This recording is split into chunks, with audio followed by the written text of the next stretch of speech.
जय श्री राम भाई लोगों, वेलकम टू करंट मुद्दे। So your wait is finally over. 4.0 quant book solution series आ गई है।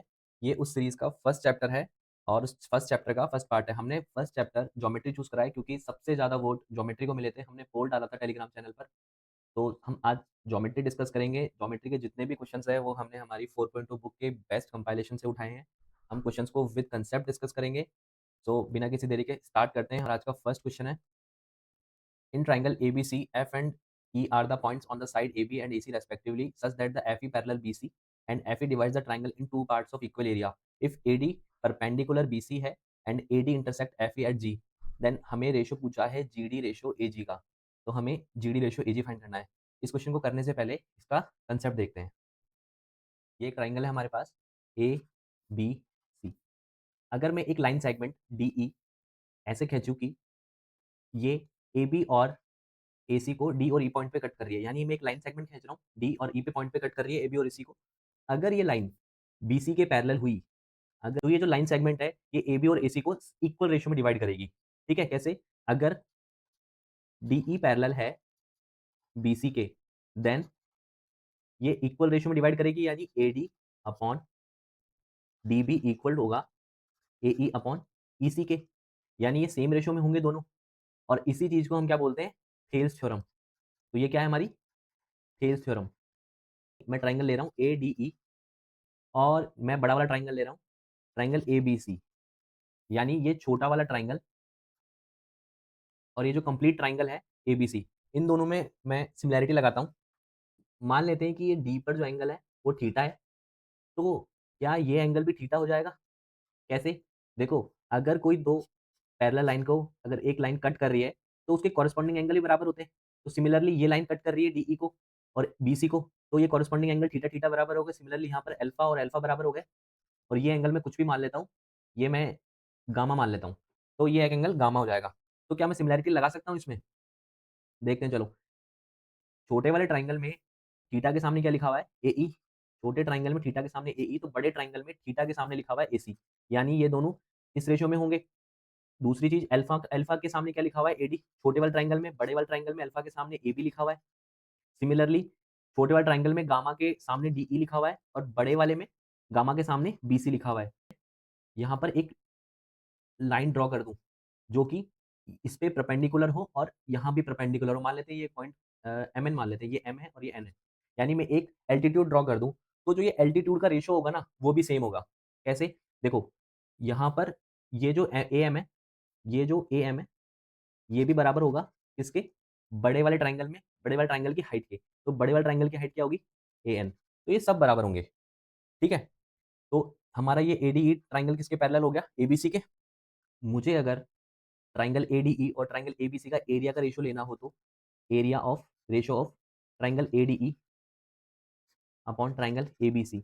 अगर मुझे एरिया रेशियो लेना हो ना, तो एरिया रेशियो होगा ये जो साइड्स के रेशियो हैं, जितने भी साइड्स का रेशियो, हाइट का रेशियो, इन रेशियो के स्क्वायर के बराबर होगा। यानी अगर मैं इस चीज का स्क्वायर कर दूं तो ये एरिया का रेशियो आ जाएगा, यानी AE अपॉन AC का होल स्क्वायर। मैं इसको ऐसे भी लिख सकता हूँ, या मैं इसको AD अपॉन AB का होल स्क्वायर। सिमिलरली यहाँ मैं लिख सकता हूँ DE अपॉन BC का होल स्क्वायर, या मैं लिख सकता हूँ इनकी हाइट के रेशियो में उनका स्क्वायर AM अपॉन AN। तो यहाँ से मेरे पास क्या आ जाएगा? एरिया का रेशियो आ जाएगा। सपोज ये दोनों, ये 3:4 में है, तो अगर मैं बोलूँ कि इनके एरिया का रेशियो क्या होगा, अगर दोनों की साइड्स 3:4 में है तो इनके एरिया का रेशियो क्या हो जाएगा? 9/4। यहाँ से इनका स्क्वायर। तो ये चीज है, यानी यहाँ से एरिया का रेशियो मैं क्या, इनके साइड्स के या फिर हाइट के स्क्वायर के बराबर लिख सकता हूँ। तो इतना हमें ध्यान रखना पड़ेगा थेल्स थ्योरम में। तो ये हमारे पास थेल्स थ्योरम आ गई है। सिमिलरली एक ऐसी एक और थ्योरम होती है, आप समझते हैं उसको। मान लो कि हमारे पास एक ट्राइंगल दिया हुआ है यहाँ पे, ये एक ट्राइंगल गिवन है हमें ABC।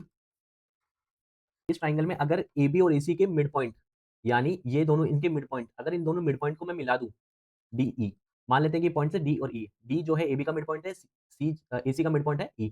अगर मैं इन दोनों मिड पॉइंट्स को मिला दूं और ये DE अगर BC के पैरेलल है, तो ये जो DE है ये BC का क्या हो जाएगी? हाफ हो जाएगी। यानी अगर DE की लंबाई 1 यूनिट है तो BC की लंबाई जो है 2 यूनिट हो जाएगी। यानी कहने का मतलब है कि DE जो है वो BC का हाफ हो जाएगी।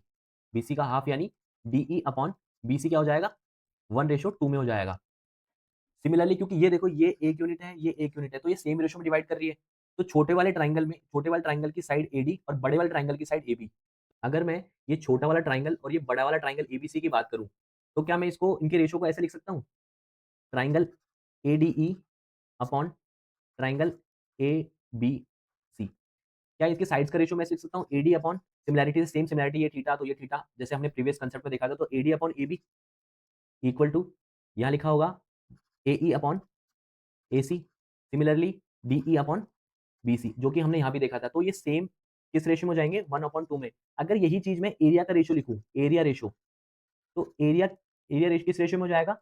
1/2 का होल स्क्वायर, यानी 1:4 में, क्योंकि ये मिड पॉइंट है। ठीक है, तो ये 1 यूनिट, ये बड़ी वाली साइड्स बीसी कितनी हो जाएगी? 2 यूनिट हो जाएगी, तो ये 1:4 में हो जाएगी। अच्छा, अगर मैं इस ट्रिपेजियम की बात करूं, ट्रिपेजियम ये वाला, इन दोनों का रेशियो कितना हो जाएगा? अगर मैं ट्राइंगल एडीसी और ट्रिपेजियम बीसीईडी का रेशियो बोलूं, तो ये तो 1 यूनिट है इसका एरिया, तो इसका एरिया कितना है? 3 यूनिट है। तो ये कितने में हो जाएगा? यानी triangle ADC ADE trapezium BE BCED, इसका रेशियो कितना हो जाएगा? एरिया रेशियो 1:3, और टोटल कंप्लीट करते ही ट्राइंगल एबीसी आ जाएगा। तो इसका एरिया कितना हो जाएगा? 1 + 3 = 4। तो ये एरिया रेशियो है यहाँ पे। तो ये मिड पॉइंट थ्योरम है हमारे। तो हमारे क्वेश्चन पे हम वापस आते हैं। हमें यहाँ पर ट्राइंगल एबीसी गिवन है, एक एक ट्राइंगल है एबीसी। इसमें हमें बोला है कि जो एफ ए है वो बी सी के पैरेलल है, और एफ और ई पॉइंट्स कहाँ पे है? एफ पॉइंट जो है वो ए बी पर है, और जो ई पॉइंट है सी पर है। तो हम देखते हैं कि ये एफ ई जो है बी सी के पैरेलल है, ये गिवन है हमें, पैरेलल है।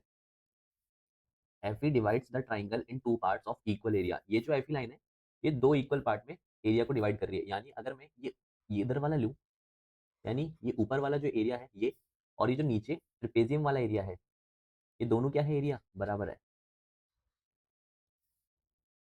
यानी ये एरिया की वैल्यू अगर 1 यूनिट है, तो इस एरिया की वैल्यू कितनी हो जाएगी? 1 यूनिट।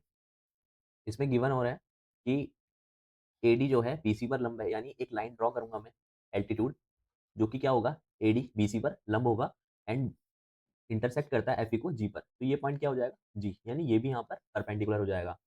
यानी अगर मैं triangle A F E and triangle A B C, इन दोनों के एरिया रेशियो की बात करूं, एरिया रेशियो की बात करूं, तो क्या ये इनके हाइट के रेशियो के बराबर नहीं हो जाएगा? ए जी अपॉन ए डी, इसका होल स्क्वायर।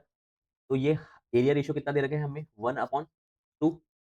तो अगर मैं ए जी रेशियो ए डी की बात करूँ, तो वो कितना आ जाएगा? 1:2। हमें पूछा गया है कि जी डी रेशियो ए जी बताओ, G D ratio A ji. G D कैसे मिलेगा हमें? ये वाली जो साइड है, ये वाली साइड, ये कैसे मिलेगी हमें?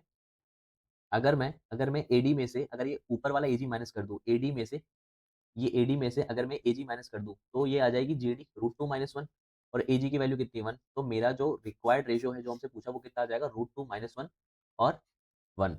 तो ये हमारा ऑप्शन नंबर ए करेक्ट हो जाएगा। In a circle of radius 10 centimetre with centre O, P Q and P R are two chords each of the length 12 centimetre. P O जो है इंटरसेक्ट करता है कॉर्ड क्यू आर को at point S, the length of O S is. तो देखते हैं, हमें यहाँ पर एक सर्किल गिवन है, ये हमारा एक सर्किल है, इसका सेंटर ओ है। हमें दिया हुआ है कि एक पॉइंट है पी, वहां से दो कॉर्ड्स निकल रही है, ये पी पॉइंट है, यहाँ से दो कॉर्ड्स निकल रही है, P Q and P are. तो ये दो पॉइंट्स हैं जिनमें से प्रत्येक की लंबाई 12 है, यानी द लेंथ ऑफ कॉर्ड्स कितनी है? इक्वल है दोनों। ये कितनी है? 12, ये भी कितनी है? 12। पीओ जो है इंटरसेक्ट करता है, यानी ये वाली जो लाइन है इंटरसेक्ट करती है किसको? क्यू आर को कहां पर? एस पर। तो ये पॉइंट क्या हो गया? एस हो गया। हमें चाहिए ये वाली लंबाई, नीचे वाली। तो हमें ये वाली लंबाई चाहिए, तो हम इसको मान लेते हैं कि ये एक्स है। पीओ जो है हमारे पास, हमें पता है कि पीओ क्या है? आर है। आर कितना है? 10 है, ये दे रखा है 10 सेंटीमीटर। तो ये कितनी हो जाएगी? 10 - x। निकालना है एसओ। तो अगर मैं इसको यहाँ से मिला दूँ उसको, देखो फर्स्ट मेथड देखते हैं हमारा, इसको मैं क्यू ओ से मिला रहा हूँ। हमें एक चीज और पता है कि यहाँ पे क्या दे रखा है? क्यू एस इक्वल टू क्या है? एस आर है। अब ट्राइंगल में देखते हैं, ट्राइंगल क्यू एस ओ और ट्राइंगल पी एस आर में, देखो हम यहाँ से क्या निकाल सकते हैं? अगर मैं यहाँ से क्यू एस लिखूँ, क्यू एस क्या हो सकता है? क्यू एस, इसका स्क्वायर। पाइथागोरस थ्योरम से अगर ये क्यू एस का निकालना है, तो मेरे को ये कितनी देर, ये तो है मेरे पास रेडियस 10, तो 10 स्क्वायर माइनस एक्स स्क्वायर हो जाएगा। यहाँ पर अगर पी एस आर की बात करूँ, अगर मैं यहाँ से एस आर की वैल्यू निकालूँ, ये भी 90 है, तो एस आर की वैल्यू निकालूँ, तो ये कितना हो जाएगा? हाइपोटेनियस का स्क्वायर माइनस परपेंडिकुलर का स्क्वायर। तो परपेंडिकुलर कितना? 10 - x का होल स्क्वायर। अब ये दोनों बराबर क्यों है? क्योंकि यहाँ पर हमें दे रखा है कि Q S equal to S R है, और हमने तो फिर क्यू एस का स्क्वायर एस आर के स्क्वायर के बराबर हो जाएगा, तो हम दोनों को इक्वेट कर सकते हैं आराम से। तो हमें जब इसको सॉल्व करेंगे तो ये कितना आ जाएगा 100 minus X square equal to ये कितना आ जाएगा 144 minus 100 plus X square minus 20x। जब इसको सॉल्व करेंगे तो एक्स स्क्वायर से एक्स स्क्वायर कैंसिल, ये आ जाएगा 44, 44 इधर गया तो 64, 64 इक्वल टू ये दे रखा माइनस माइनस हो जाएगा प्लस, तो हो जाएगा 20x। एक्स बराबर मेरे पास कितना आ जाएगा 64 का 28 यानी पॉइंट 2.8, तो मेरा आंसर कितना आ जाएगा 2.8। ये इसका मेथड नंबर 1 है। इसको हम दूसरे तरीके से भी सॉल्व कर सकते हैं। मेथड नंबर 2 लिखो। देखो, हमें एक रिलेशन पता होता है सर्कम रेडियस और उसके अंदर जो ट्राइंगल बना हुआ है उसके बीच में। अगर किसी सर्किल की रेडियस r है, वो जो कि सर्कम रेडियस है और उसके अंदर ट्राइंगल पी क्यू आर है, तो उस पी क्यू आर की तीनों साइड्स का प्रोडक्ट अपॉन 4 इंटू उसी ट्राइंगल का एरिया, जिसको बोलता हूँ मैं डेल्टा, ये दोनों इक्वल होते हैं। तो इस फॉर्मूले में मैं अपनी वैल्यूज में अप्लाई करके देखता हूँ। आर मेरे को दे रखा है, सर्कम रेडियस कितनी है 10 है, इस बाहर वाले सर्किल की तीनों का प्रोडक्ट यानी दो लेंथ कितनी है 12 12, तीसरी कितनी है क्यू आर, तो ये कितना आ जाएगा 12 इंटू क्यू आर, नीचे आ जाएगा 4 इंटू इसी सर्कल का एरिया, सर्किल ट्राइंगल का एरिया। ट्राइंगल का एरिया कितना होता है मेरे पास half into base into height, base कितना है मेरे पास क्यू आर है और हाइट कितनी है मेरे पास पी एस है, जो कि कितनी है 10 माइनस एक्स। जब मैं इसको सॉल्व करता हूँ तो क्यू आर से क्यू आर कैंसिल, ये आया 2, 2 से इसको काटा 6 यानी ये आया 72। अभी मेरे पास सीन ये है कि यहाँ लिखा हुआ है 10 equal to 72 upon 10 minus X, यहाँ से 10 माइनस एक्स बराबर आ जाएगा 7.2 और एक्स बराबर कितना आ जाएगा 2.8, तो मेरा आंसर यहाँ से भी कितना आ जाएगा 2.8। इस क्वेश्चन को करने के और भी तरीके हैं, बट उन तरीकों को सीखने से पहले हम एक कंसेप्ट सीखते हैं, क्योंकि हमें उसके लिए कंस्ट्रक्शन की नीड पड़ेगी। तो हमारे पास ये कुछ आइडेंटिटीज होती है 90 इनसाइड 90 ट्राइंगल के अंदर। आओ समझते हैं इनको। कि मान लो हमारे पास अगर ये ट्राइंगल एबीसी गिवन है, जिसमें बी पे क्या है 90 डिग्री गिवन है। अगर इसमें मुझे बीडी की लेंथ निकालनी हो, एबी बीसी इनकी लेंथ निकाली हो, इनके बीच में क्या क्या रिलेशन होता है, इस पे बेस्ड कुछ आइडेंटिटीज होती है इंपॉर्टेंट, जो कि हमारे इस क्वेश्चन में काम आएंगी। और फर्दर जो भी क्वेश्चन है आगे एग्जाम में बहुत क्वेश्चन पूछे जाते हैं इन आइडेंटिटीज से, तो इनको नोट डाउन कर लेना और अच्छे से इनको याद कर लेना। तो हमारी जो फर्स्ट आइडेंटिटी है उसमें कहता है कि अगर मुझे बीडी की लंबाई चाहिए तो मैं बीडी की लंबाई कैसे निकाल सकता हूँ। अगर मैं ए बी बी सी की लंबाई और मतलब तीनों साइड्स दी हुई हो तो मुझे बीडी की लंबाई निकालने का फॉर्मुला होता है A B into B C upon A C. या अगर मुझे ए बी और बी सी नहीं गिवन तो मैं ए डी और डी सी के रेशो से भी इसके जो, अगर मुझे ये वाली चीज और ये वाली चीज गिवन है तो मैं यहाँ से भी ए डी और डी सी के मल्टीप्लीकेशन से मैं बीडी निकाल सकता हूँ। अगर मुझे यहाँ से, अगर मुझे सिमिलरली मुझे ए बी की लंबाई चाहिए तो ए बी की लंबाई का फॉर्मुला होता है B C into B D, B C into B D upon ये वाला ही पार्ट यानी सी डी। सिमिलरली अगर मुझे बी सी निकालना हो तो A B into B D upon में क्या आ जाएगा हमारे पास ए डी, तो यहाँ से हमारे पास ये वाली आ जाएगी। अगर मुझे ए बी स्क्वायर की वैल्यू चाहिए, ए बी स्क्वायर की वैल्यू चाहिए तो वो क्या आ जाएगी ए डी इंटू जो पूरा हाइपोटेनियस है वो आ जाएगा। सिमिलरली मुझे बीसी की लंबाई चाहिए, बीसी की लंबाई यानी बीसी के पास वाला जो पार्ट है C D into complete hypotenuse, वो कितना है ए सी। रिलेशन लिख सकता हूँ यहाँ पे 1 अपॉन बी डी का जो होल स्क्वायर होता है वो 1 upon A B square plus 1 upon B C square के बराबर होता है। ठीक है, तो ये कुछ आइडेंटिटीज थी जो इस 90 अंदर 90 ट्राइंगल पे बेस्ड थी, तो इनको याद रख लेना। इसी पे बेस्ड जो हमारा दूसरा मेथड है वो ट्राई करते हैं हम, उससे कैसे होगा ये सवाल। मेथड नंबर 3, तो हमारे पास ये ट्राइंगल गिवन था। इस ट्राइंगल में ये हमारे पास ओ पॉइंट था, यहाँ से हमने एक कॉर्ड डाली थी पी क्यू, दूसरी थी कॉर्ड पी आर, ये चीज़ हमें गिवन थी। यहाँ से यहाँ तक की लंबाई पी एस थी, इन दोनों को हमने मिलाया था एंड ये पॉइंट एस था जो कि परपेंडिकुलर था, ठीक है, क्यू आर पर। और ये ओ एस की लंबाई में फाइंड करनी थी, इसको हम वापस एक्स मान लेते हैं, ये हमारा 10 माइनस एक्स है। अभी हम करेंगे क्या, इस क्वेश्चन को करने के लिए हम कंस्ट्रक्शन करेंगे। हम ये जो पी है ओ है इसको आगे तक बढ़ा के सर्कल की सर्कमफ्रेंस पे टच करेंगे, तो हम मान लेते हैं ये पॉइंट कोई एम है। तो यानी हमारे पास यहाँ पी एम बराबर कितना आ जाएगा 10 इंटू टू इक्वल टू 20, जो कि सर्कल की क्या हो जाएगी डायमीटर भी हो जाएगी। इसके बाद हम क्या करेंगे, जो क्यू को है एम से मिलाएंगे। अगर मैं क्यू को एम से मिलाता हूं तो हमें एक आइडेंटिटी पता है कि पी एम जो कि सर्कल का डायमीटर है, डायमीटर द्वारा सर्कल की सर्कमफ्रेंस पर बना एंगल कितना होता है 90 डिग्री। क्यू पॉइंट सर्कल की सर्कमफ्रेंस पे तो यहाँ 90 डिग्री बन जाएगा, ये 90 डिग्री है ही, तो क्या ये वापस से 90 के अंदर 90 ट्राइंगल वाली आइडेंटिटी बन गई। तो ये कितना हो जाएगा हमारे पास 192 अपॉन 20, जो कि कितना होता है 9.6। अब मैं क्या करूंगा, बात करूंगा ट्राइंगल क्यू एस, और ये पॉइंट ओ था ये हमारे पास क्यू एस ओ की। तो इस ट्राइंगल में मुझे क्यू एस की लंबाई पता है, मुझे इसकी लंबाई पता है, मुझे एक्स फाइंड करना है, तो मैं यहाँ से इजीली एक्स फाइंड कर सकता हूँ। तो एक्स स्क्वायर बराबर कितना हो जाएगा मेरे पास 10 का स्क्वायर माइनस 9.6, जो मैंने अभी अभी फाइंड करी क्यू एस इसका स्क्वायर, तो ये कितना होता है 100 माइनस 92.16, तो ये कितना आ जाएगा मेरे पास। अगर मैं इसका रूट ले लूँ तो ये कितना हो गया 7.24 का रूट, यानी मेरे पास एक्स की जो वैल्यू आ गई वो कितनी हो गई 2.8। तो मैं यहाँ से भी अपनी जो है एक्स की वैल्यू फाइंड कर सकता हूँ। इसको मैं यही आइडेंटिटी लगा के, एक और आइडेंटिटी लगा के एक और मेथड से कर सकते हैं, इसको हम देखते हैं वो वाला भी। देखो मेथड 4 डाल लो इसको यहाँ पर।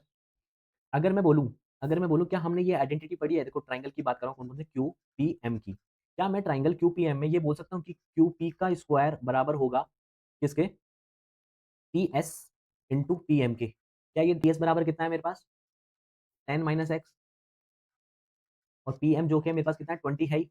ओ पी स्क्वायर बराबर कितना है 12 का स्क्वायर, यानी 10 माइनस एक्स मेरे पास कितना आ जाएगा 144/20। तो x बराबर कितना आ जाएगा, ये आएगा 7.2। तो x बराबर आएगा 10 माइनस 7.2 इक्वल टू कितना हो गया 2.8। तो अब हम हमारा नेक्स्ट क्वेश्चन डिस्कस करते हैं। इन ट्राइंगल एबीसी, एडी जो है बीसी के परपेंडिकुलर है और जो बीई है वो एसी के परपेंडिकुलर है। एडी और बीसी जो है इंटरसेक्ट करते हैं एक दूसरे को एफ पर। हमें दे रखा है कि बीएफ जो है एसी के बराबर है, हमें एबीसी चाहिए। अगर मैं बोलूं कि हमारे पास ये ट्राइंगल एबीसी है, इस ट्राइंगल एबीसी में क्या है, एडी जो है ये एडी बीसी पर परपेंडिकुलर है और एडी बीई को इंटरसेक्ट कर रही है एफ पॉइंट पे। और यहाँ दिया हुआ है कि बी एफ जो है एसी के बराबर है। ये बी एफ, ये वाली जो लाइन है ये वाली, ये एसी के बराबर है, यानी इसके। ये दे रखा है कि बीई जो लंबा है एसी पे, यानी ये ई पॉइंट पे टच कर रही है और परपेंडिकुलर है एसी पर। अगर ये लाइन इसके बराबर है, इस कंप्लीट के, अगर मैं बोलूँ कि ये वाला एंगल थीटा है, ये वाला एंगल थीटा है, तो ये वाला एंगल 90 है, तो इस ट्राइंगल एडीसी में ये 90 माइनस थीटा हो जाएगा। अगर ये 90 माइनस थीटा है ट्राइंगल ए एफ ई में, तो ये थीटा हो जाएगा। अगर ये थीटा है तो ये वर्टिकली अपोजिट एंगल, तो ये थीटा हो जाएगा। ये 90 डिग्री है, ये 90 डिग्री है, तो ये 90 माइनस थीटा हो जाएगा। इतना समझ में आया कि कैसे कैसे मैंने थीटा की फ्रेमिंग करी है। तो यानी देखने से क्या लग रहा है कि मेरे पास जो ये ट्राइंगल है दोनों, ये क्या है, कॉन्ग्रेंट है। यानी मैं ट्राइंगल की बात करूँ, ट्राइंगल बी एफ डी और ट्राइंगल ए सी डी की बात करूँ, तो ये क्या है, कॉन्ग्रेंट है। कॉन्ग्रेंट कैसे, कॉन्ग्रेंसी समझते हैं थोड़ा सा एक बार, तो इस क्वेश्चन को डिस्कस करेंगे आगे। अगर मैं बोलूँ कि ये दो ट्राइंगल है ए बी सी और ये ट्राइंगल कौन सा है, डी ई एफ। अगर मैं बोलूँ कि ये दोनों ट्राइंगल कॉन्ग्रेंट है, तो ये कॉन्ग्रेंट कितने तरह से हो सकते हैं कि अगर इन तीनों की साइड्स बराबर हो। देखो कॉन्ग्रेंसी पहले टाइप की क्या हो सकती है कि इन तीनों की साइड बराबर हो, ट्रिपल एस, यानी ए बी जो है वो डी ई के बराबर हो, ए सी जो है वो डी एफ के बराबर हो, और जो बी सी है वो किसके बराबर हो, ई एफ के बराबर हो। सेकंड जो कॉन्ग्रेंसी हो सकती है कि ये जो एंगल है ये थीटा है मान लो, तो ये भी एंगल थीटा हो, और साइड्स ए बी जो है वो डी ई के बराबर हो और साइड बी सी जो है ई एफ के बराबर हो। यानी दूसरी कौन सी होगी, एस ए एस। इसमें क्या होगा, मेरे पास साइड बराबर होगी कौन कौन सी, ए बी जो है वो डी ई के बराबर हो मान लो, और दूसरी साइड कौन सी, बी सी, वो किसके बराबर हो, सी ई एफ के बराबर हो, और एक एंगल कौन सा, ये जो एंगल बी है वो एंगल ई के बराबर हो। तो ये मेरे पास एस ए एस वाली हो जाएगी। अगर मैं ये बोलूँ कि यहाँ पर साइड्स तो सेम है, साइड मान लो कि मैं बोल दूँ कि डी ए बी जो है डी ई के बराबर है, बी सी जो है ई एफ के बराबर है, बट जो एंगल है, तो मैं कह दूँ कि ये वाला एंगल थीटा है, तो ये वाला एंगल थीटा है, तो क्या इसकी जगह मैं ये बोलूँ कि एंगल सी बराबर है एंगल एफ के, तो क्या triangle triangle A B C congruent हो जाएंगे ट्राइंगल डी ई एफ के? तो ये नहीं होंगे ट्राइंगल, क्योंकि क्योंकि ऐसा इसलिए नहीं होगा क्योंकि जब हम एक एंगल की बात कर रहे हैं तो वो कॉरेस्पॉन्डिंग एंगल होगा, यानी जिन दो साइड से मिलके वो एंगल बना है वही एंगल हमें लेना पड़ेगा। अगर मैं यहाँ पर थीटा एंगल ले रहा हूँ ये वाले का, अगर मैं इस वाले का थीटा एंगल ले रहा हूँ मैं, तो मुझे इस वाले का भी यही एंगल लेना पड़ेगा, क्योंकि मैंने बोला है कि ए बी जो है डीई के बराबर है और बीसी जो है ई एफ के बराबर है। इस वजह से मुझे थीटा यही वाला लेना पड़ेगा। अगर मैं ये वाला एंगल अगर मैं प्रीफर करूंगा तो मेरा जो है जैसे क्या है, प्रूव नहीं होगी मेरी, तो यहाँ पर इस केस में ये गलत हो जाएगा। तो ये समझने वाली बात थी। इसका थर्ड टाइप कौन सा हो सकता है कि मान लो कि दो एंगल बराबर हो, ए ए एस, मान लो कि ये एंगल थीटा है, ये एंगल अल्फा है, सिमिलरली इसमें भी ये एंगल थीटा और ये एंगल अल्फा है, तो और ये साइड एक साइड बराबर हो, मान लो कोई सी भी साइड, अगर मैं बोलूँ कि ए बी बराबर डी ई हो, तो ये जो ट्राइंगल है हमारे दोनों फिर भी कॉन्ग्रेंट हो जाएंगे। इसको मैं अगर ये भी कर दूं कि अगर ये ए एस ए इस फॉर्म में भी लिखा हो कि यानी मान लो अगर ये थीटा ये एंगल बराबर है, कि कह दूं मैं कि एंगल ए बराबर एंगल डी है, सिमिलरली एंगल बी बराबर किसके, एंगल ई के है, और मैं कहूँ कि ये जो साइड बीसी है ये बराबर है ई एफ के, तो तब भी ये जो ट्राइंगल्स है दोनों ये कॉन्ग्रेंट होंगे। इस केस में जब दो एंगल ले रहे हैं हम, इस केस में हमें जरूरी नहीं है कि हम साइड जो है कॉरेस्पॉन्डिंग साइड ले, क्योंकि हम यहाँ वैसे भी देख सकते हैं कि अगर ये अल्फा है इसके सामने, ये अल्फा है, ये थीटा, अगर ये दोनों बराबर थे, ऑटोमेटिकली जो थर्ड एंगल है ये कोई भी गामा है, ये अपने आप इसके बराबर हो गया। ठीक है, जब तीनों एंगल बराबर हो गए तो तीनों साइड तो बराबर होंगी ही होंगी, क्योंकि हमें कॉन्ग्रेंट है ये। ठीक है, तो इस वजह से हम कोई सी भी एक ले सकते हैं। फोर्थ वाले जो है हमारा कॉन्ग्रेंसी का टाइप वो है आरएचएस। आरएचएस इसमें क्या होता है कि हमारे पास अगर मान लो दो ये ट्राइंगल दिए हुए हैं, राइट एंगल ट्राइंगल, ये दो राइट एंगल ट्राइंगल हमारे पास गिवन है। अगर मुझे बोलना है कि ये दोनों ट्राइंगल क्या है, कॉन्ग्रेंट है, मान लो ये ए बी सी और ये ट्राइंगल है हमारे पास डी ई एफ। अगर मुझे बोलना है कि ये वाले दोनों ट्राइंगल अगर कॉन्ग्रेंट है, तो उसके लिए पहली कंडीशन क्या होगी कि इनका जो हाइपोटेनियस है वो बराबर है। ठीक है, ये हाइपोटेनियस बराबर होगा अगर, और इनका जो एंगल है 90 डिग्री ये बराबर है। तो अगर मुझे इतना डेटा गिवन है, तो उसके बाद अगर एक भी साइड बराबर प्रूफ कर दूं मैं, मान लो कि अगर मैं प्रूफ कर दूं कि ए बी बराबर डी ई है, तो ये मेरा जो ट्राइंगल है दोनों क्या हो जाएंगे, कॉन्ग्रेंट हो जाएंगे। यानी क्या क्या होना चाहिए मेरे पास कि एंगल जो बी है वो एंगल ई के बराबर होगा। दूसरा जो साइड्स है AC, ये किसके बराबर होगी? DF के। और थर्ड चीज जो है, या तो AB बराबर हो जाए DE के, या BC बराबर हो जाए किसके? EF के। तो मेरे दोनों ट्राइंगल क्या है ये? कॉन्ग्रुएंट प्रूफ हो जाएंगे। ये वाले दोनों ट्राइंगल क्या है? कॉन्ग्रुएंट प्रूफ हो गए। अगर इन तीनों में से ऊपर कोई भी सिमिलैरिटी अगर मैं लगा पा रहा हूँ कि तीनों साइड्स बराबर हो जाए, दो साइड और उनका कॉरेस्पॉन्डिंग एंगल बराबर हो जाए, दो एंगल और कोई भी एक साइड बराबर हो जाए, या फोर्थ RHS वाला ये चार तरह से कॉन्ग्रुएंसी काम करती है। तो अब हमारा जो क्वेश्चन है वो उससे वापस आते हैं। देखो हम क्या देख रहे हैं, अगर मैं इसमें RHS वाली लगाऊं, अगर मैं इसमें RHS वाली कॉन्ग्रुएंसी लगाऊं, तो देखो मुझे क्या दिख रहा है कि यहाँ पर इसका हाइपोटेन्यूज बराबर है। मुझे क्वेश्चन में गिवन है कि BF जो है वो क्या दे रखा है? AC के बराबर दे रखा है। दूसरी चीज, एक जो साइड है वो बराबर दे रखी है। कैसे? देखो ये एंगल है, इस एंगल के सामने BD है। सिमिलरली जो दूसरा बड़ा वाला ट्राइंगल है, कौन सा मैं बात कर रहा हूँ? ADC की, इसमें ये किसके बराबर है? AD के बराबर है। तो क्या मैं ये कह सकता हूँ कि दोनों ट्राइंगल जो है, एक ये वाला ट्राइंगल कॉन्ग्रुएंट होगा, ये बड़ा वाला जो ट्राइंगल है, ये दोनों अगर ट्राइंगल कॉन्ग्रुएंट है तो इसको लिखते हैं कौन कौन से ट्राइंगल का, इसमें ट्राइंगल का नाम क्या आएगा? यानी अगर इधर एंगल D बराबर है, इसके कॉन्ग्रुएंट है, इधर D है, इधर B पहले, इधर B, इधर A पहले आएगा। अब बच कौन सा गया? BDF। तो इधर कौन सा बच गया? AD और C। तो यानी ट्राइंगल BDF इसके कॉन्ग्रुएंट होगा ADC के। इसको हम CDA नहीं लिख सकते, इस वजह से ये मैंने बहुत ही बारीकी से लिखा है इसको कि अगर 90 डिग्री बीच में है तो यहाँ भी 90 डिग्री बीच में आ रहा है। BD बराबर है AD के, तो BD पहले लिखा है, इधर AD पहले लिखा है, क्योंकि BD AD के बराबर है, BF AC के बराबर है, इसलिए मैंने बी यहाँ इधर भी A और C को फर्स्ट और लास्ट में लिखा है। तो कॉन्ग्रुएंट ट्राइंगल को यहाँ लिखते समय थोड़ी सी ध्यान रखना पड़ता है ये वाला। तो ये दोनों बराबर है। तो अगर मैं बोलूँ कि इस ट्राइंगल को मैं इधर में स्विच कर रहा हूँ, अलग से बना रहा हूँ, यहाँ लिखा हुआ है A, ये लिखा हुआ है D, ये लिखा हुआ है B। अगर मुझे पता है कि ये साइड इसके बराबर है, ये 90 डिग्री है, तो ये थीटा है, ये थीटा हो जाएगा। तो थीटा की वैल्यू कितनी हो जाएगी? 45 डिग्री। तो मेरा आंसर कितना आ जाएगा? 45। तो मेरा ऑप्शन C करेक्ट हो जाएगा। नेक्स्ट क्वेश्चन देखते हैं हम। Two circles of radius 10 centimetre and 8 centimetre intersect at the point P and Q if PQ equal to 12 centimetre है। डायग्राम बनाते हैं पहले। ये दो सर्किल है, एक ये सर्किल और एक छोटा सर्किल है, यानी दो सर्किल है। ये इंटरसेक्ट कर रहे हैं कहाँ कहाँ पर? P और Q पर। मान लेते हैं ये पॉइंट P है, ये पॉइंट Q है। इफ PQ की जो लंबाई दे रखी है वो कितनी है? 12। ये जो डिस्टेंस है 12 दे रखी है। और वृत्तों के केंद्र के बीच की दूरी कितनी है? x centimetre. यानी ये इसका सेंटर है, ये इसका सेंटर है, यहाँ से यहाँ तक की डिस्टेंस x दे रखी है, हमें x का मान निकालना है। ये देखो यहाँ से यहाँ तक की रेडियस होगी इस वाले ट्राइंगल की, ये कितनी दे रखी है? 10। इस वाले ट्राइंगल की जो रेडियस है ये कितनी दे रखी है? 8। तो हमें ये x की वैल्यू निकालनी है।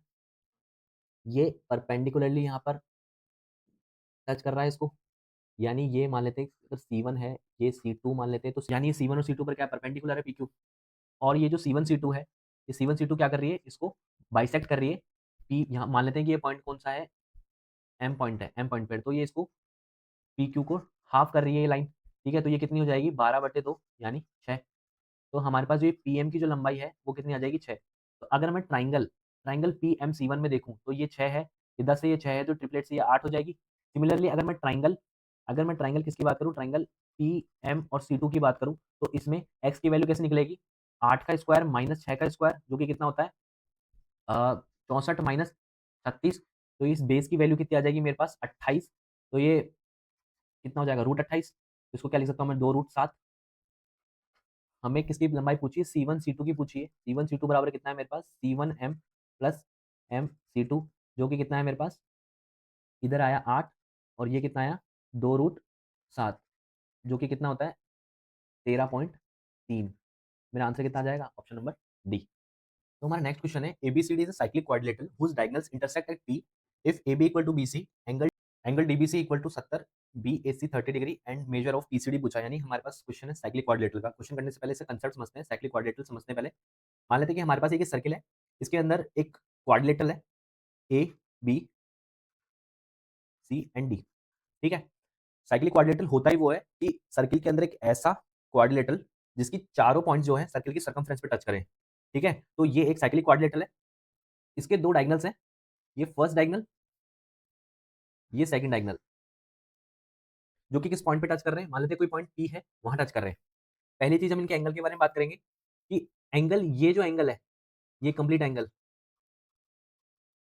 ये एंड द एंगल C, ये कंप्लीट एंगल, इनका जो सम, मान लेते हैं कि ये एंगल 1 है, ये एंगल 2 है। तो एंगल 1 प्लस एंगल 2, इसका सम कितना होता है? 180 डिग्री। सिमिलरली जो ये एंगल डी है, ये पूरा एंगल एंड देन ये एंगल बी, इन दोनों का सम मान लेते हैं कि ये एंगल 3 है, ये एंगल 4 है। तो sum of angle 3 plus angle 4 equal to कितना है 180, यानी तो चारों का सम कितना हो जाएगा 360 डिग्री। अच्छा और क्या क्या कह सकते हैं कि अगर मैं इनकी लेंथ की बात करूं, मान लो ए बी की लेंथ है ये ए, ये बी, ये सी एंड ये डी। अगर इनकी लेंथ है तो इसका एरिया क्या होगा, इस क्वाड्रिलेटरल का एरिया, इसके एरिया का फॉर्मूला क्या होता है, under root of S minus A, S minus B, S minus C, S minus D. ये इसके एरिया का फॉर्मूला हो गया। इसको वैसे लोकल भाषा में ब्रह्मगुप्त फॉर्मूला भी बोलते हैं, but doesn't matter to you, आपको बस एरिया का फॉर्मूला याद होना चाहिए जो कि ये है, वेयर एस इक्वल टू क्या है, सेमी पेरीमीटर, जिसका मान क्या होता है A plus B plus C plus D upon 2। A plus A B C D क्या है, ये क्वाड्रेटरल की चारों साइड की लेंथ है। ठीक, एक चीज और, अगर मैं बोलूं एरिया ऑफ दिस पार्ट, ये वाला एरिया ऑफ दिस पार्ट और एरिया ऑफ दिस पार्ट, ये वाला ऊपर वाला पार्ट, इसके एरिया का रेशियो अनुपात कितना होगा। अगर मैं बोलूं कि नीचे वाला जो ट्राइंगल है, ट्राइंगल एडीसी, ट्राइंगल एडीबी, इसका एरिया मान लेता हूं मैं A1, इसका मैं एरिया मान लेता हूं A2, तो A1 अपॉन A2 क्या हो जाएगा, ये दोनों साइड का मल्टीप्लीकेशन AD अपॉन ये तो साइड का मल्टीप्लीकेशन जो कि कितना हो जाएगा CB, तो इन दोनों का मल्टीप्लीकेशन हो जाएगा, तो यानी एरिया का रेशियो कितना आ जाएगा AD अपॉन CB। अच्छा और क्या क्या सीख सकते हैं हम इससे कि डायगोनल जो है, डायगोनल का अगर मल्टीप्लीकेशन हो, मान लेते हैं कि डायगोनल इसका एक तो कितना है D1 है, इस डायगोनल की लेंथ कितनी है D1, तो मैं बोलूं कि D1 इंटू D2 क्या होगा, AB into DC plus CB into DA, यानी मैं कह सकता हूं कि AC प्लस BD। यानी एक फॉर्मूला मेरे पास ये आ गया कि मुझे जब डायगोनल की बात करनी है, तो अगर डायगोनल की लेंथ D1 D2 है, तो हम ये रिलेशन बता सकते हैं साइड्स और डायगोनल में। जो एंगल का सम है वो 180 होता है, अल्टरनेट जो एंगल्स है दोनों आमने सामने के जो एंगल्स हैं उनका सम 180 डिग्री, तो 3 4 का भी सम 180, टोटल जो एंगल है वो 360 हो गया क्वाड्रिलेटरल का। उसके एरिया का फॉर्मूला हमारे पास क्या होता है, S, S minus A, S minus B, S minus C, S minus D, जहाँ एस क्या होता है A B C D upon 2। Area का जो रेशियो होता है दोनों ट्राइंगल का इस क्वाड्रिलेटरल की, तो वो क्या होगा A D upon C B, और डायगोनल का मल्टीप्लिकेशन किसके बराबर होता है, product A B upon A B into D C plus C B into D, यानी A C plus B D के। एक चीज और, अगर मैं जैसे मान लो इसको मैं आगे बढ़ा दूं, अगर मैं इसको आगे बढ़ा दूं, तो ये जो एक्सटर्नल एंगल होगा ये किसके बराबर होगा, एंगल 4 के। एंगल 4 कौन सा है मेरे पास, ये वाला एंगल, ये एंगल 4 के बराबर होगा। अगर मैं इसको आगे बढ़ा दूं तो ये किसके बराबर होगा मेरे पास, ये बराबर होगा मेरे पास एंगल 1 के। यहां से मैं देख सकता हूँ कि एंगल 1 और 2 कितना है 180 डिग्री, एंगल 1 और 2 कितना है 180 डिग्री। सिमिलरली 3 और 4 कितना है 180 डिग्री। तो ये चीज, ये कुछ आइडेंटिटीज थी क्वाड्रिलेटरल की, साइक्लिक क्वाड्रिलेटरल की, जो हमें इस क्वेश्चन में काम आएगी। क्वेश्चन सॉल्व करते हैं हमारा। एबीसीडी एक साइक्लिक क्वाड्रिलेटरल है, ये एक सर्किल है, इसके अंदर 4 पॉइंट्स है कोई,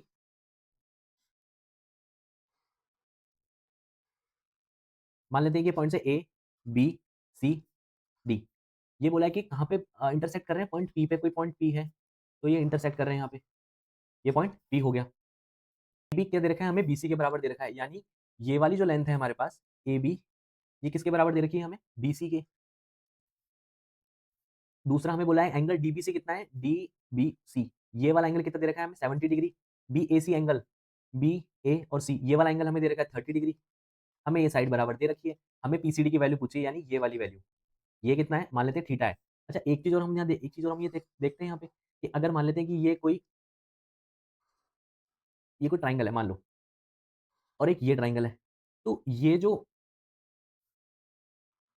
पार्ट है, ये जो आर्क है, इस आर्क द्वारा ये सर्कमफ्रेंस पे जो बना एंगल थीटा है, तो इसी आर्क द्वारा ये वाला जो ट्राइंगल है इस पे बना एंगल कितना हो जाएगा, ये भी थीटा हो जाएगा। यानी सेम आर्क द्वारा सर्कमफ्रेंस पे बना एंगल भी सेम होता है। अगर मैं एक लाइन और ड्रॉ कर लूं ऐसे ही, एक और कोई भी, जैसे मान लो मैंने ये ड्रॉ करी, तो ये भी इसी आर्क द्वारा बन रहा है, ये देखो, तो ये भी कितना हो जाएगा, थीटा हो जाएगा।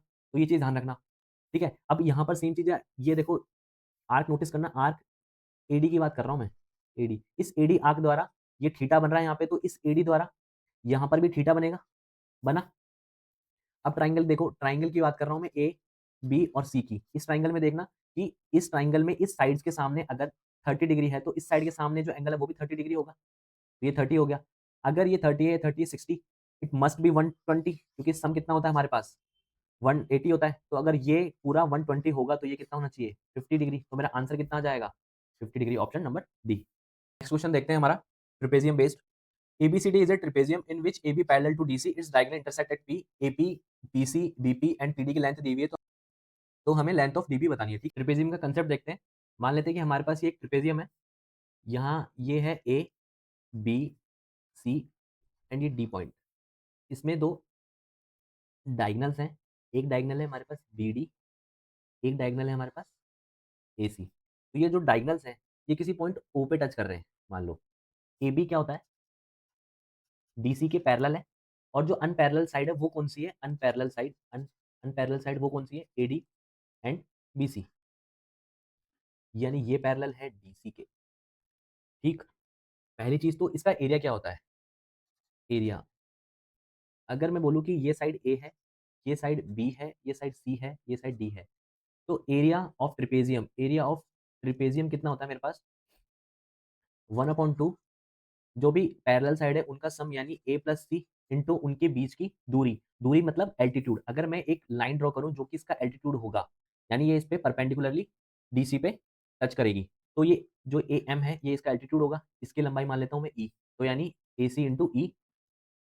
ठीक है, तो ये इसका क्या हो जाएगा, एरिया का फॉर्मूला। अगर अब मैं बोलूँ कि ये जो डायगनल है, मान लेते हैं ये डायगनल इसका ये D1 है, ये वाला जो डायगनल है इसका D2 है, तो इन दोनों डायगनल में रिलेशन क्या होता है साइड्स के साथ, कि डायगनल 1 का स्क्वायर डायगनल 2 का जो स्क्वायर है वो किसके बराबर होगा मेरे पास, अनपैरेलल साइड का स्क्वायर, यानी बी का स्क्वायर प्लस डी का स्क्वायर प्लस 2 इंटू AC। ये एक आइडेंटिटी होती है, यानी डायगनल्स और जो साइड्स हैं उनके बीच में ये रिलेशन होता है। अच्छा, एक चीज और, कि अगर मैं बोलूँ कि इस ट्राइंगल में देखो, ट्राइंगल AOB, ट्राइंगल AOB में अगर मैं बोलूँ कि ये जो एंगल है ये थीटा है, ये वाला एंगल भी थीटा हो जाएगा। अल्टरनेट एंगल्स, अगर मैं बोलूँ कि ये एंगल अल्फा है, तो ये एंगल भी अल्फा हो जाएगा। अगर मैं बोलूँ कि ये एंगल गामा है, तो ये वाला एंगल भी गामा हो जाएगा। तो ये दोनों क्या, ये तीनों क्या हो जाएंगे, बराबर हो जाएंगे। अच्छा, ये दोनों ट्राइंगल हम सिमिलर प्रूव कर सकते हैं क्योंकि तीनों में हमें थीटा अल्फा गामा दिख रहे हैं। तो देखो, अगर मैं लिखता हूँ triangle AOB and triangle DO और C में, तो क्या मैं इसमें ये लिख सकता हूँ कि AO के सामने कौन सी साइड है, ये जो थीटा एंगल है, इस थीटा एंगल के सामने मेरे को क्या दिख रहा है, BO। इस वाले ट्राइंगल में थीटा के सामने मुझे क्या दिख रहा है, DO। सिमिलरली इस छोटे वाले ट्राइंगल में अल्फा के सामने मुझे दिख रहा है AO, इस बड़े वाले ट्राइंगल में मुझे अल्फा के सामने क्या दिख रहा है, OC। तो यानी मैं कह सकता हूँ कि जिस पॉइंट पे ये डायगोनल्स कट कर रहे हैं, वहां से अगर मैं चारों पॉइंट्स का रेशियो लूं, यानी AO, OB, DO और OC, उनमें ये रिलेशन होता है, यानी BO अपॉन DO बराबर होगा AO अपॉन OC के। तो ये रेशियो बराबर है। तो एक चीज और देखने को मिलती है हमें ट्रिपेजियम में, ये वाला जो ट्राइंगल है, ये वाला, ये ट्राइंगल अनपैरेलल साइड पे जो बना हुआ है वो ट्राइंगल, ये वाला जो ट्राइंगल है अनपैरेलल साइड पे, ये दोनों ट्राइंगल का जो एरिया होता है वो बराबर होता है। यानी अगर मैं बोलूँ कि इन दोनों ट्राइंगल्स का एरिया अगर M है, इसका भी M है, और इनका एरिया, इसका एरिया मान लेते हैं A1 है और इसका एरिया A2 है, तो ये आइडेंटिटी बनती है हमारे पास कि M स्क्वायर बराबर क्या होगा, A1 इंटू A2। यानी ये वाला जो ट्राइंगल है M, AOD इंटू BOC, इसका मल्टीप्लीकेशन बराबर होगा जो पैरेलल साइड पे जो दोनों बने हुए हैं ट्राइंगल, इन दोनों के मल्टीप्लीकेशन के। तो ये चीज भी आइडेंटिटी हमें याद रखनी है। अब हमारे क्वेश्चन में वापस आते हैं। हमें दिया हुआ है ट्रिपेजियम है, एक ट्रिपेजियम बनाते हैं जो कि क्या दे रखा है, A B C और D। साइड दे रखी है यहाँ पर, ये दोनों डायगनली एक दूसरे कट कर रहे हैं पॉइंट P पर। हमें वैल्यू किसकी दी है, AP बराबर दिया है हमें 3x-1, PC बराबर दिया है हमें 5x-3, BP हमें दिया हुआ है 2x+1, PD हमें कितना दिया हुआ है 6x-5। तो क्या हम इसको रेशियो में लिख सकते हैं, तो क्या मैं यहाँ से बोल सकता हूँ 2x+1 upon 6x-5 equal to कितना हो जाएगा, 3x-1 अपॉन 5x-3। तो जब हम इसको सॉल्व करेंगे तो यहाँ से हमारे पास x की वैल्यू आ जाएगी 2। हमें लेंथ किसकी पूछी है, हमें DB पूछा है, DB पूछा है, तो DB बराबर क्या है, DB बराबर है 6x-5 प्लस 2x+1, जो कि कितना होता है 8x-4। ये कितना हो जाएगा, अगर यहाँ वैल्यू 2 रखूंगा तो 8 इंटू 2-4, यानी 16-4 बराबर कितना, 12। तो मेरा करेक्ट आंसर क्या हो जाएगा इसमें, 12। नेक्स्ट क्वेश्चन देखते हैं। इन ट्राइंगल ABC जिसमें भुजाएं 6, 7, 8 सेंटीमीटर है, the angle bisector of the largest angle divides the opposite side into two segment, what is the length of the shorter segment. इस क्वेश्चन को करने से पहले वही अगेन कंसेप्ट देखेंगे पहले हम। मेरे पास एक ट्राइंगल ABC है और इसमें एक लाइन ऐसी है AD, जो कि क्या कर रही है, इस एंगल A को समान दो भागों में डिवाइड कर रही है, यानी अगर ये पूरा एंगल 2 थीटा था तो ये इसको थीटा और थीटा में डिवाइड कर रही है, तो एडी क्या हो जाएगा मेरा, एंगल बाइसेक्टर हो जाएगा, एंगल बाइसेक्टर। तो हमारे पास जो एंगल बाइसेक्टर थ्योरम होती है वो क्या कहती है कि जो रेशो ए बी का बी डी के साथ है वही रेशो मेरा ए सी का डी सी के साथ होगा। तो ये रेशो बराबर होता है, इसी को क्या बोलते हैं हम, एंगल बाइसेक्टर थ्योरम। यानी अगर मैं इसको देखूं, अगर ये ए है, ये बी है, और ये जो बी सी लाइन है पूरी, ये क्या है, सी। तो अगर मुझे केवल बी डी निकालना है तो बी डी बराबर क्या होगा मेरे पास, सी upon A plus B into ए, ये मेरे पास बी डी होगा। सिमिलरली अगर मुझे डी सी निकालना है तो डी सी बराबर क्या होगा मेरे पास, सी upon A plus B into B. यानी ये जो ए और बी है, तो ये जो ए बी है ये बी सी को ए और बी अनुपात में डिवाइड करती है, ये लाइन ए डी। इसे ही हम क्या बोलते हैं, एंगल बाइसेक्टर थ्योरम।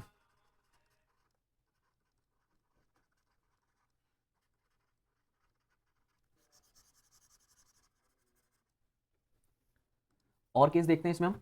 अगर मान लो एक ये ट्राइंगल है, ये मेरी एंगल बाइसेक्टर है ए बी सी, ये एंगल बाइसेक्टर अगर ए डी है, ये एंगल थीटा है, ये एंगल थीटा है, इसकी वैल्यू ए है, ये बी है। अगर ये मेरे पास पूरी सी है और ये बी डी की लेंथ हमें अगर एक्स दे रखी है, ये हमें वाई दे रखी है, और ये एक्स और वाई कैसे निकाली हमने, यहाँ से ऐसे, ये कैसे वाई कैसे निकाला हमने, यहाँ से। तो ये इनमें रिलेशन क्या होता है, इनमें रिलेशन होता है, अगर मुझे ये दिया जाए तो ए डी का स्क्वायर बराबर क्या होगा मेरे पास, A B minus X Y.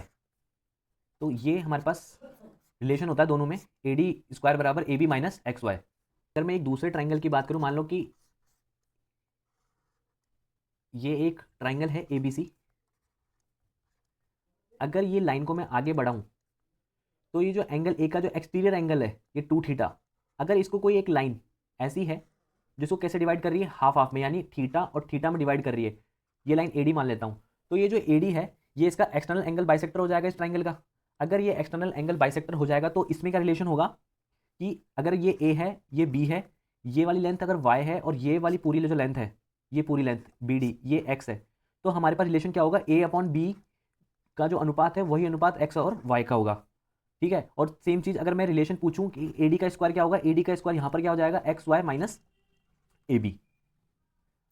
अगर मैं एक केस और लूं यहां पर, अगर एक ये ट्राइंगल है जिसमें ये एंगल 2 थीटा है, ये एक एंगल बाइसेक्टर है इसका, ये ए है ये डी है, ये अगर इसको थीटा और थीटा में डिवाइड कर रहा है, अगर मुझे ये साइड की लेंथ ए है और इस साइड की लेंथ बी गिवन है, तो मुझे ए डी की लंबाई निकालनी है। मुझे अगर नीचे वाली साइड नहीं पता है ये वाली, तो अगर मुझे फिर भी ए डी निकालना है तो मेरा ए डी क्या हो जाएगा, 2 into A B cos theta upon A plus B.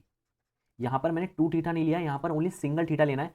तो ये कुछ एंगल बाइसेक्टर पे बेस्ड थ्योरम्स थी, कुछ रिजल्ट्स थे जो हमें इंपॉर्टेंट है हमारे एग्जाम के लिए, जो हमें याद होने चाहिए। तो अब हमारे क्वेश्चन में वापस आते हैं कि अगर एक ट्राइंगल दिया हुआ है हमें, ये ट्राइंगल ए बी सी, इसमें क्या है, सबसे बड़ी जो भुजा है उस पर क्या हुआ, डिवाइड करती है उसको ये, यानी ये एक एंगल बाइसेक्टर है जिसको 2 पार्ट में डिवाइड करती है। सबसे बड़ी भुजा क्या है, ये 8 है, तो ये ऑब्वियसली ये 6 होगी और ये 7 होगी। तो हमसे पूछा गया है कि छोटे खंड की लंबाई कितनी है। तो देखो ये जो बी सी है, क्या ये बी सी 6:7 में डिवाइड होगी, क्योंकि हमने अभी सीखा था फर्स्ट में कि ये जो बी डी है या ये जो बी सी है, ये किस रेशो में डिवाइड होती है, ए और बी रेशो में। ए और बी क्या है, ए बी और ए सी की लेंथ। तो सिमिलरली यहाँ पर भी यही चीज़ होगी, जो बी सी है ये ए बी और ए सी के रेशो में डिवाइड होगी। तो यहाँ से मैं ये कह सकता हूँ कि 13 यूनिट की जो वैल्यू है वो मुझे दे रखी है 8। मुझे छोटे पार्ट की वैल्यू चाहिए, छोटा पार्ट कौन सा होगा, 6 वाला, यानी जो 6 यूनिट की जो वैल्यू है वो क्या होगी, 8/13 इंटू 6। तो ये क्या आ जाएगी, 48/13। तो यानी ये वाली जो साइड है, ये वाली जो लाइन है, इसकी वैल्यू मेरे पास कितनी आ जाएगी, 48/13, जो कि मेरा ऑप्शन नंबर बी करेक्ट हो जाएगा। नेक्स्ट क्वेश्चन देखते हैं हम। The vertices of P Q R lies on a circle with center O. SR is a tangent to the circle at the point R. If QR bisect the ORS, then what is the measure of RPQ? इस question को करने से पहले concept देखते हैं again. अगर मेरे पास एक सर्किल है, मान लो अगर मैं इसमें एक ट्राइंगल ड्रॉ करूं, एक ही ट्राइंगल में ड्रॉ करता हूं, मान लेता हूं इसको MNO। अगर मैं ट्राइंगल MNO ड्रॉ कर रहा हूं और इस N पर अगर मैं एक टेंजेंट ड्रॉ करूं, ये एक टेंजेंट है जो कि मैं N पर ड्रॉ कर रहा हूं। अगर मैं बोलूं कि ये वाला एंगल मेरे पास अगर थीटा है, तो मेरा ये जो एंगल है ओ, ये भी थीटा हो जाएगा। अगर मैं बोलूं कि ये वाला एंगल मेरे पास अल्फा है, तो मेरा ये वाला जो एंगल है एम पे, ये भी अल्फा हो जाएगा। तो ये आइडेंटिटी होती है और इसे क्या बोलते हैं, अल्टरनेट सेगमेंट थ्योरम। थ्योरम में क्या होता है कि टेंजेंट द्वारा किसी ट्राइंगल की एक साइड पर बना एंगल उसके अपोजिट जो वर्टेक्स होती है उस पर बने एंगल के बराबर होता है। यानी ये मेरे पास जो एंगल थीटा है, ये सामने वाले जो वर्टेक्स है इस थीटा के बराबर हो जाएगा। सिमिलरली ये जो मेरे पास एंगल अल्फा है, इसके सामने वाली वर्टेक्स जो है एम, इस पे बना एंगल के बराबर हो जाएगा। तो यही इसे क्या बोलते हैं हम, अल्टरनेट सेगमेंट थ्योरम। तो हमारा क्वेश्चन सॉल्व करते हैं हम कि अगर एक ट्राइंगल पी क्यू आर है जो कि किसमें स्थित है, एक वृत्त में स्थित है, यानी एक सर्किल के अंदर है। ये ट्राइंगल है एक P Q R. S R बिंदु आर पर वृत्त की स्पर्श रेखा है। एस आर जो है एक लाइन है जो कि क्या है, एक टेंजेंट है इसकी। आर ओ आर एस को समद्विभाजित करता है। ओ क्या है यहाँ पर, इसका सेंटर है। यदि क्यू आर, ये जो क्यू आर है ये ओ आर एस को, ओ को आर से मिलाते हैं, ओ आर एस ये वाला जो एंगल है इसको क्या होता है, समद्विभाजित करता है, यानी बाइसेक्ट करता है। यानी अगर ये एंगल थीटा है तो ये भी एंगल थीटा हो जाएगा। तो हमें पूछा है कि आर पी क्यू की माप कितनी है। आर पी क्यू, हमें ये वाला एंगल पूछा है, क्यू को ओ से मिलाते हैं। अगर ये एंगल थीटा है तो ये वाला एंगल भी थीटा हो जाएगा। ठीक है, अगर ये बाहर वाला जो एंगल है ये कितना है, थीटा है, तो अल्टरनेट सेगमेंट थ्योरम से इसके अपोजिट वर्टेक्स वाला यानी पी वाला एंगल ये भी क्या हो जाएगा, थीटा हो जाएगा। यानी एक्स ही हमारा क्या है, थीटा है। अगर ये थीटा है तो सेंटर पे बना एंगल कितना होता है, सरकमफ्रेंस पे बना एंगल थीटा है तो सेंटर पे बना एंगल टू थीटा होता है। यानी मैं ये कह सकता हूँ कि ट्राइंगल ओ क्यू और आर में टू थीटा प्लस थीटा इसकी वैल्यू 180 है। तो यानी 4 थीटा बराबर अगर 180 है तो थीटा की वैल्यू कितनी आ जाएगी मेरे पास, 45 डिग्री। हमसे पूछा भी थीटा की वैल्यू है तो हमारा आंसर कितना हो जाएगा, 45 डिग्री। नेक्स्ट क्वेश्चन देखते हैं हमारा। In a circle with centre O A C B O is a parallelogram. ये हमारे पास एक सर्किल है, इसमें बोला है कि ए सी बी ओ एक समांतर चतुर्भुज है, यानी ए सी बी ओ एक पैरेललोग्राम है। ए अगर यहाँ पर है, ए पॉइंट अगर यहाँ पर है तो बी पॉइंट यहाँ पे है, लघुचाप बी है तो सी कुछ पॉइंट यहाँ पे होगा। तो यानी ये ए ओ, ये सी बी, इसको मैं मिला देता हूँ। मेरे पास एक ही पैरेललोग्राम बन गया। ए ओ बी का मान पूछा है, यानी मेरे से ए ओ बी यानी ये एंगल पूछा है मुझसे। हमें पता है कि अगर ए ओ बी एंगल, अगर ये एंगल टू थीटा है तो इसी आर्क ए बी द्वारा सरकमफ्रेंस पर बना जो एंगल होगा, ये एंगल, ये कितना हो जाएगा, थीटा। अगर ये थीटा है तो क्वाड्रिलेटरल मान लेते हैं, टी पॉइंट है तो quadrilateral A T B C में अगर मैं देखूँ, इसमें अगर ये थीटा है तो ये सामने वाला एंगल कितना हो जाएगा, 180 माइनस थीटा। क्योंकि हमने देखा है कि क्वाड्रिलेटरल जो होता है उसके तो दोनों सम है, अल्टरनेट वाले जो ये एंगल है, आमने सामने वाले जो एंगल है, ये क्या होते हैं, इनका जो सम 180 होता है। तो ये थीटा है तो ये 180 माइनस थीटा हो गया। अगर मैं पैरेललोग्राम की बात करूँ, पैरेललोग्राम ए ओ बी सी, अगर मैं इसकी बात करूँ तो इसमें क्या होता है कि जो आमने सामने के जो एंगल होते हैं, एंगल ओ और ये एंगल सी, ये बराबर बराबर होते हैं। टू थीटा इक्वल टू हो जाएगा 180 माइनस थीटा के, यानी थीटा बराबर कितना आ जाएगा, 60 डिग्री। हमें टू थीटा की वैल्यू चाहिए तो टू थीटा कितना हो जाएगा, 120 डिग्री। मेरा आंसर क्या हो जाएगा, ऑप्शन नंबर 1। नेक्स्ट क्वेश्चन देखते हैं। Circle with centre O C B is a tangent to the circle B, A C intersect the circle at G if the radius of the circle is 6 centimetre, A G is 8 centimetre then length of B C. एक circle है मेरे पास, ये एक circle है, इस circle का जो ये डायमीटर है वो क्या है, ए बी है। ये मान लेता हूँ मैं डायमीटर है ए बी।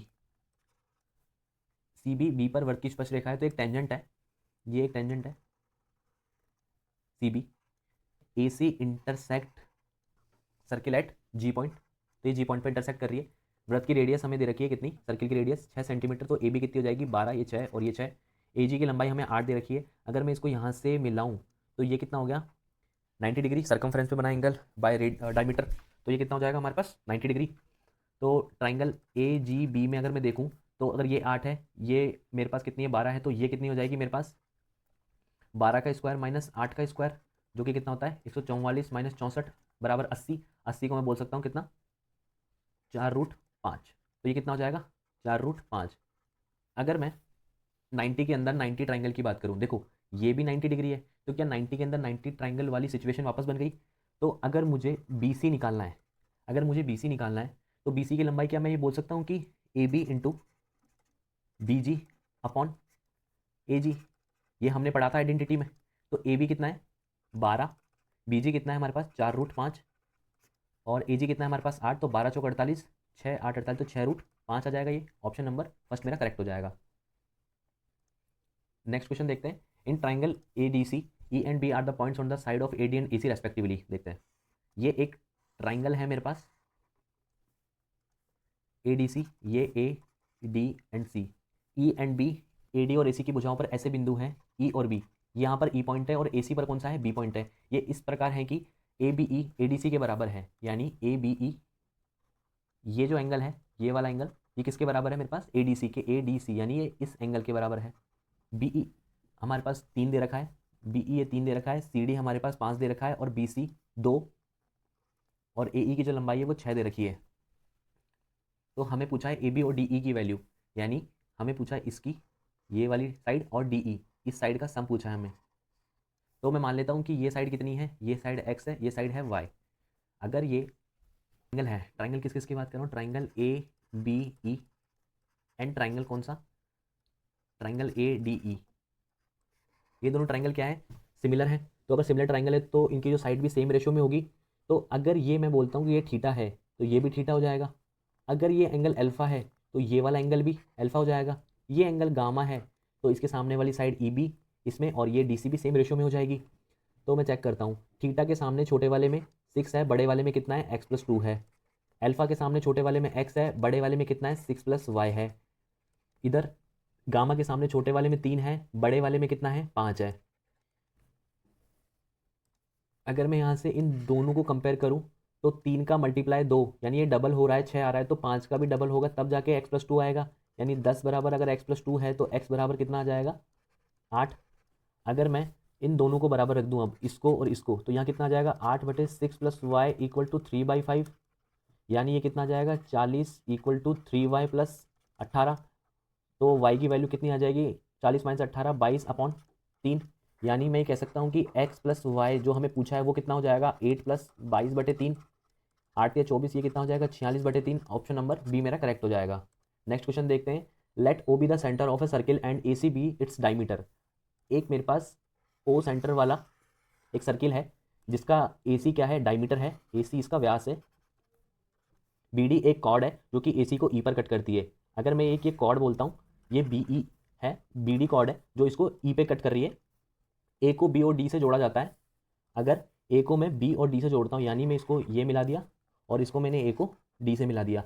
अगर मैं इसे मिलाता हूँ तो क्या होता है, बी ओ सी जो एंगल है वो 50 दे रखा है पहले, तो बी ओ, ये ओ एंड सी, यानी ये बी ओ सी एंगल कितना दे रखा है मेरे को, 50। ए ओ डी एंगल मेरे को 110 दे रखा है, ए ओ और डी, ये वाला जो एंगल है मेरे को, ये मेरे को दे रखा है 110। ये वाला एंगल चाहिए, ये वाला। तो इसको निकालने के लिए क्या करना पड़ेगा हमें, देखो अगर ये 110 है तो ये जो रिमेनिंग बच गया मेरे पास, ये कितना हो जाएगा, ये रिमेनिंग, ये 70 हो गया। अगर यहाँ पर सेंटर पर बना एंगल, अगर ये टोटल एंगल 120 है, ये साइड और ये साइड बराबर है, तो ये कितना हो जाएगा मेरे पास, ये वाला एंगल और ये वाला एंगल बराबर होंगे तो ये कितना हो जाएगा, 30 डिग्री, और ये हो जाएगा 30 डिग्री। अगर मैं ट्राइंगल ये वाला देखूँ, अगर मैं इस ट्राइंगल की बात करूँ, अब इस ट्राइंगल में ये एंगल अगर 30 है, ये एंगल 50 है, तो ये जो एक्सटर्नल एंगल है ई वाला, तो क्या ये 30 + 50 नहीं हो जाएगा, तो 30 + 50 कितना हो जाएगा, 80 डिग्री। मेरा आंसर क्या आ जाएगा, option number C. Next question देखते हैं, in triangle A B C the sides are A B 16 centimetre, A C B C ये 65 63 दिए हुए हैं। From a straight line A M is drawn up to the mid point M of side B C, then the length of A M is equal to, हमें A M की लंबाई पूछिए। हमें एक ट्राइंगल दिया हुआ है जिसकी जो साइड है 16 63 और 65 है। ध्यान से देखने पर मुझे पता लग रहा है कि ये जो तीनों है ये ट्रिपलेट है, ट्रिपलेट है, तो यानी ये राइट एंगल ट्राइंगल की साइड्स होंगी। मुझे सबसे बड़ी साइड बी सी दिख रही है, तो बी सी ये कितनी हो जाएगी, 65। यहाँ पर ये 90 डिग्री है। रिमेनिंग कौन सा बच गया पॉइंट, वर्टेक्स ए, ये कितना हो जाएगा, ए बी मुझे दे रखा है 16, ये दे रखा है 63। अगर मैं एक लाइन ऐसी ड्रॉ करूँ जो कि बी सी को मिड पे कट कर रही है, यानी ये यहाँ पर मिड पे कट कर रही है, यानी ये जो पार्ट है और ये वाली जो लाइन है ये दोनों को बराबर पार्ट में डिवाइड कर रही है, ये एम पॉइंट। तो यहाँ से मैं कह सकता हूँ कि B M equal to M C है। हमें ए एम की लंबाई चाहिए। अगर ये मिड पॉइंट है तो हम जानते हैं कि जब राइट एंगल ट्राइंगल में 90 डिग्री से अगर एक ऐसी लाइन खींची जाए जो कि बी सी को 2 पार्ट में डिवाइड करती है, तो वो तीनों बराबर होती है, यानी ए एम बराबर है बी एम और एम सी के, यानी ये ए एम के भी बराबर हो जाएगी। अगर ये चीज़ अगर देखा जाए तो ऐसा होता है क्यों, अगर मैं एक कंस्ट्रक्शन करूँ यहाँ पर समझाने के लिए, अगर मैं चाहूँ तो मैं यहाँ से एक सर्किल खींच सकता हूँ। अगर मैं यहाँ से एक सर्किल ड्रॉ करने की कोशिश करूँ तो क्या मैं कर सकता हूँ? देखो BC उसका डायमीटर हो जाएगा इस सर्किल का। अगर डायमीटर से सर्कमफ्रेंस जो कि ए पॉइंट पे वर्टेक्स पे अगर 90 डिग्री एंगल बना रहा है, तो ये जो AM हो गया, ये क्या हो जाएगा मेरे पास R। अगर ये R है तो B से लेकर के M तक ये भी R हो जाएगा, M से लेकर के C तक ये भी R हो जाएगा। तो क्या ये तीनों बराबर हो गए? अगर ये तीनों बराबर हो गए तो मैं ये कह सकता हूँ कि जो 2R की वैल्यू दे रखी है मुझे, वो कितनी दे रखी है? 65 दे रखी है। तो सिंगल R की वैल्यू कितनी हो जाएगी? 32.5, जो कि किसके बराबर है? मेरे पास AM के बराबर है। तो AM बराबर कितना हो गया मेरे पास? 32.5। तो ये चीज़ याद रखना, जब भी 90 डिग्री ट्राइंगल में, समकोण त्रिभुज में, राइट एंगल ट्राइंगल में 90 डिग्री से अगर एक लाइन ऐसी ड्रॉ की जाए जो कि हाइपोटेनियस को दो बराबर भाग में डिवाइड कर रही है, तो वो लाइन यानी AM जो है वो किसके बराबर हो जाएगी? हाइपोटेनियस के हाफ के। ठीक है, यानी BM और MC के बराबर हो जाएगी। तो ये तीनों चीज़ क्या होती है? हमें बराबर दिखती है। तो यहाँ से हमारी रेडियस या फिर AM बराबर कितना आ जाएगा? 32.5, जो कि हमें पूछा है। नेक्स्ट क्वेश्चन देखते हैं। In a circle with centre O, AD is a diameter and AC is a chord. अगर एक मैं सर्किल की बात करूं, ये मेरा एक सर्किल है जिसमें AD क्या है? उसका डायमीटर है, ये डायमीटर है AD। AC एक कॉर्ड है, B AC पर एक ऐसा बिंदु है जिस जिस जैसे कि OB क्या है? 5 सेंटीमीटर है। ये AC क्या है? एक कॉर्ड है। अगर मैं ये लाइन यहाँ से यहाँ तक ऐसे ड्रॉ करूँ कि ये AC क्या है? कॉर्ड है। ये क्या है? O पॉइंट है, ये पॉइंट है C। AC पॉइंट पर क्या है? एक पॉइंट गिवन है मेरे को, B पॉइंट, जैसा कि OB क्या है? 5 सेंटीमीटर है। यानी यहाँ से यहाँ तक की जो लेंथ है वो कितनी दे रखी है मुझे? 5 सेंटीमीटर। यहाँ से OBA जो एंगल है, OBA ये वाला जो एंगल है, ये कितना दे रखा है मुझे? 60 डिग्री। अगर ये 60 डिग्री है और ये COD ये कितना दे रखा है मुझे? ये भी 60 डिग्री दे रखा है। अगर ये 60 डिग्री है, सेंटर पे अगर 60 डिग्री बन रहा है, तो यहाँ पर कितना बनेगा? 30 डिग्री। सर्कमफ्रेंस पे वर्टेक्स A पॉइंट पर कितना बनेगा? 30 डिग्री। अगर ये 30 है, ये 60 है, तो ये ट्राइंगल में ये 90 डिग्री हो जाएगा। अगर ये स्ट्रेट लाइन AD पर अगर ये 90 है, ये 60 है, तो ये बीच वाला जो पार्ट है, ये वाला जो पार्ट है, ये वाला, ये कितना हो जाएगा मेरे पास? 30 डिग्री। अगर ये 30 डिग्री है, ये कितना हो जाएगा मेरे पास? स्ट्रेट लाइन AC पर अगर ये 60 है, तो ये 120 हो जाएगा। अगर ये 120 है तो ये 30 है, तो ये कितना हो जाएगा? ये भी 30 हो जाएगा। अगर इस ट्राइंगल में 30 के सामने BC साइड है और इसमें इस 30 के सामने BO साइड है, तो ये दोनों बराबर हो जाएगी। सेम एंगल के सामने वाली साइड ही बराबर होती है, यानी BO बराबर कितना हो जाएगा मेरे पास? BC। मुझे BO पता है 5 सेंटीमीटर, तो BC भी कितना हो जाएगा? 5 सेंटीमीटर। तो मेरा आंसर क्या आ जाएगा? Option number C। क्वेश्चन देखते हैं। Tangent AB and AC are drawn to a circle from a point A such that BAC equal to 40। A chord CP is drawn parallel to BA, the measurement of CBP। इस question को करने से पहले इससे related theory देखते हैं। हमारे पास एक ये सर्किल है, कोई एक पॉइंट है बाहर, इस सर्किल से बाहर एक पॉइंट P मान लेते हैं कोई। ये अगर P पॉइंट है, अगर इस P पॉइंट से इस पर एक टेंजेंट ड्रॉ करूं जिसको मैं बोलूं PA, और एक टेंजेंट में इधर से ड्रॉ करूं इस पॉइंट से जिसका नाम है PB, तो ये पॉइंट A और पॉइंट B पर टच कर रही है सर्किल को, जिसका सेंटर कितना है? O है। अगर मैं बोलूँ कि ये एंगल मेरे पास यहाँ पर थीटा है, तो सेंटर पे बना एंगल कितना हो जाएगा मेरे पास? 180 माइनस थीटा। अगर सेंटर पे बना एंगल 180 माइनस थीटा है, तो सर्कमफ्रेंस पे बना एंगल कितना हो जाएगा? इसका हाफ। तो ये कितना हो जाएगा? 90 माइनस थीटा बाई 2। अगर मैं यहाँ पर एक पॉइंट C मान लूँ, इस C पॉइंट पे, ये जो C पॉइंट है, इस C पॉइंट पे बना एंगल कितना हो जाएगा? या ये पॉइंट कितना है हमारे पास? D है। तो क्वाड्रिलेटरल ADBC की बात करूँ तो क्वाड्रिलेटरल में आमने सामने के जो एंगल है, इनका सम कितना होता है? 180 होता है। अगर ये 90 माइनस थीटा बाई 2 है, तो ये कितना हो जाएगा मेरे पास? 90 प्लस थीटा बाई 2। तो हमने सारे एंगल देख लिए। ये जो है टेंजेंट इसके साथ 90 डिग्री बनाएगा, यहाँ पर भी इसके साथ 90 डिग्री बनाएगा। तो ये कुछ डेटा था जब आपको बोले कि एक पॉइंट से दो टेंजेंट ड्रॉ करी गई है एक सर्किल पे। हमारे क्वेश्चन पे आते हैं वापस। हमारा ये सर्किल है, ए पॉइंट से यहाँ से दो टेंजेंट ड्रॉ की जाती है।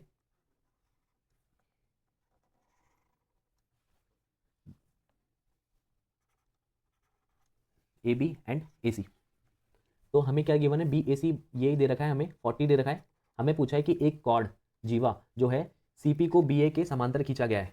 BA के समांतर, यानी BA अगर ऐसे है तो एक कॉर्ड ऐसे खींची गई है कि इसके पैरेलल हो, तो ये CP के लिए खींची गई है। हमें पूछा है कि CBP की वैल्यू कितनी हो जाएगी? C, B और P, यानी मुझे इसको इससे मिलाना पड़ेगा। मुझे ये वाला एंगल की वैल्यू चाहिए, इसे मैं थीटा बोल देता हूँ। अगर मेरे पास ये एंगल 40 डिग्री है, यानी थीटा की वैल्यू अगर 40 डिग्री है, तो हमने क्या देखा था? ये जो एंगल है यह कितना होता है? 90 माइनस थीटा बाई 2। तो ये कितना हो जाएगा? 90 माइनस थीटा बाई 2 यानी 90 माइनस 20, यानी हो जाएगा 70 डिग्री। अगर ये 70 डिग्री है तो अल्टरनेट सेगमेंट थ्योरम से ये भी 70 डिग्री हो जाएगा और ये भी 70 डिग्री हो, या फिर अगर इसको ऐसे ना देखना चाहूँ तो मैं ये भी कह सकता हूँ कि अगर मेरे पास ए सी और बी सी जो है बराबर बराबर है, एक एंगल मुझे 40 है तो बचा एंगल 140 होगा जो कि 70-70 में डिवाइड हो जाएगा। अभी एक चीज़ ध्यान से सोचो, ये पैरेलल है दोनों लाइन, दो पैरेलल लाइन के बीच में एक ही लाइन बी सी है, इसको मैं बढ़ा देता हूँ असल में। तो इस लाइन से ये अल्टरनेट एंगल बन रहे हैं, इधर अगर लाइन के इधर 70 है तो क्या ये वाला एंगल भी 70 हो जाएगा? अगर ये एंगल 70 हो गया तो ये कितना होगा 140, तो ये रिमेनिंग जो थीटा वाला जो एंगल है ये वाला जो है ये कितना हो जाएगा 40 डिग्री। तो मेरा आंसर कितना हो जाएगा 40।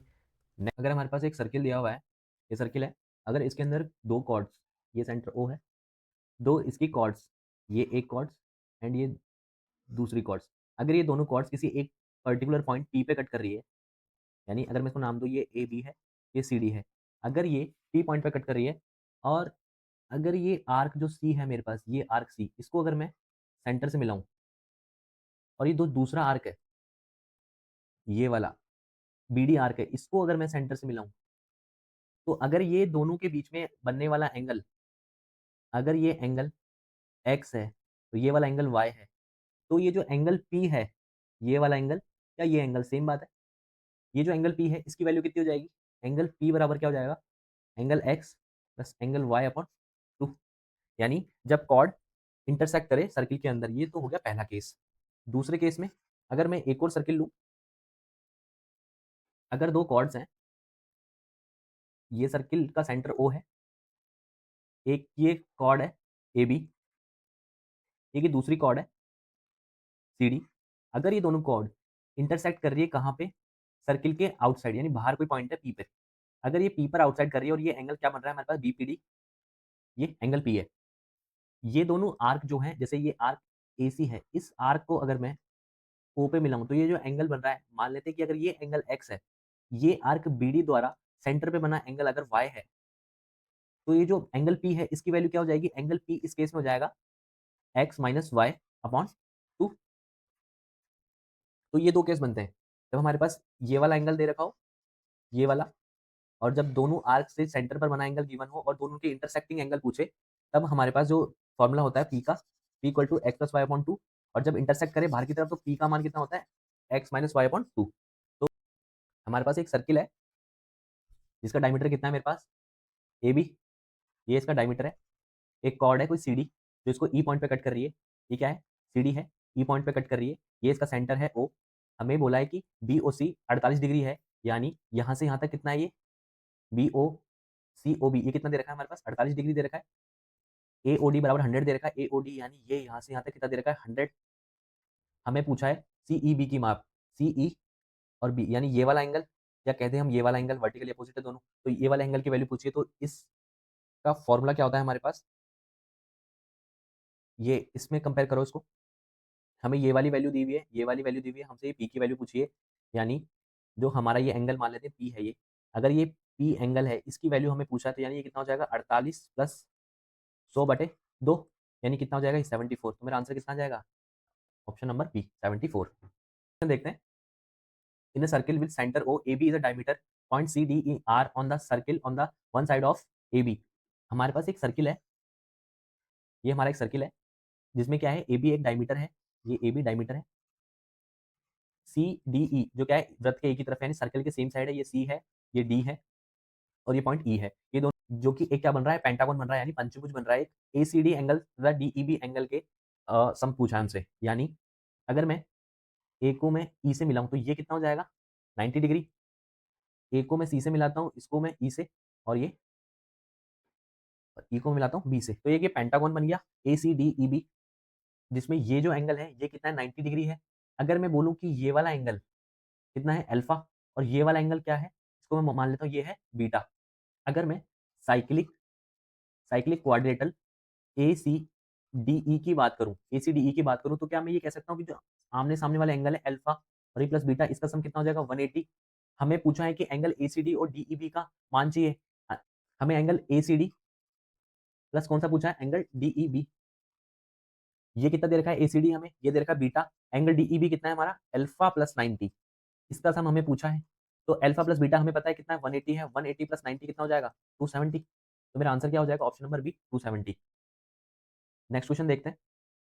इन a triangle ABC is inscribed in a circle with centre O, AO is produced to meet the circle at K perpendicular BC if angle B is 80 degree, angle C is 64, measure of angle DAK। इस question को करने से पहले इसका concept समझते हैं। मेरे पास एक ट्राइंगल है एबीसी। अगर मैं इस ट्राइंगल में मैं बोलूं कि ये वाला एंगल मेरे पास अल्फा है, ये वाला एंगल मेरे पास क्या है?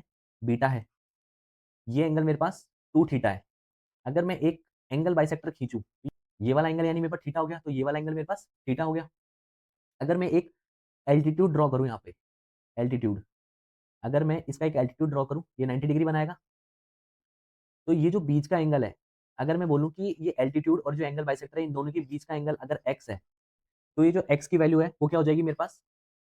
अल्फा माइनस बीटा का मॉड, यानी डिफरेंस लेना है हमें, अपॉन 2।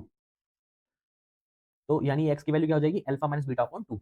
सिमिलरली अगर मैं एक दूसरे केस में देखूं कि मेरे पास अगर ये ट्राइंगल है, इस ट्राइंगल में अगर ये एंगल अल्फा है, ये एंगल मेरे पास बीटा है। अगर मैं कोई एक सीवियन ड्रॉ करूं, ये एक सीवियन है, डी पॉइंट पे मिल रही है जो, ये एडी हो गया। इसका अगर मैं एक एल्टीट्यूड ड्रॉ करूँ इस ट्राइंगल का, तो ये एल्टीट्यूड यहाँ पे मिलेगा, ये 90 डिग्री पे। तो ये जो बीच का एंगल है, एल्टीट्यूड और सीवियन के बीच का जो एंगल है, ये एंगल एक्स, इस एंगल एक्स की वैल्यू क्या होगी? अगर मुझे ये एंगल एक्स निकालना है, इस एंगल एक्स की वैल्यू जाएगी अल्फा माइनस बीटा। तो ये दो हमारे पास प्रॉपर्टीज होती हैं। एक तो जब एंगल बाइसेक्टर हो एडी, जब एक एंगल बाइसेक्टर ना हो, नॉर्मल सीवियन हो। हम देखते हैं, ये triangle ABC is inscribed in a circle with centre O. ये हमारे पास एक सर्किल है। इस सर्किल में हमें बोला क्या है कि एक एबीसी ट्राइंगल है। ये ट्राइंगल है एबीसी, इसका सेंटर क्या है? ओ। ए ओ को बढ़ाया जाता है जो वृत्त को के पे मिलता है। तो ये एक क्या है? ओ पे मिल रहा है, और एक कहाँ तक जा रहा है? के पे, के तक जा रहा है। यानी ये पॉइंट है ओ, तो कहाँ जा रहा है? के पे जा रहा है। तो एंगल बी कितना दे रखा है? 80 डिग्री। एंगल सी कितना दे रखा है मेरे पास? 64 डिग्री। जो वृत्त को कहाँ मिलता है? के पे। ये हमें ये कहाँ मिल रहा है? ये के पॉइंट हो गया हमारे पास। एडी क्या है? बीसी पर लंब है। तो मैं एक लंब ड्रॉ करता हूँ। ये कितना है? एडी। तो हमें पूछा है कि एंगल डी ए के, यानी ये जो बीच वाला एंगल है, हमसे यही पूछा है। और हमने जब देखा है कि जब ये एंगल बाइसेक्टर नहीं होते, नॉर्मल लाइन है, तो जो बीच का जो एंगल है उसका मान क्या होता है? Alpha minus beta. यानी ये एंगल जो ए है बीच वाला, इसकी वैल्यू कितनी हो जाएगी मेरे पास? 80 माइनस 64, जो कि कितना हो जाएगा मेरे पास? 16। ऑप्शन नंबर बी मेरा करेक्ट हो जाएगा। नेक्स्ट क्वेश्चन देखते हैं। In a circle with centre O, A B D C is a cyclic quadrilateral with A B as a diameter of circle, A C and B D produce to meet at E if angle C E D equal to 70 degree, what is the measure of angle C O D. Concept देखते हैं पहले अपन। ये एक circle है।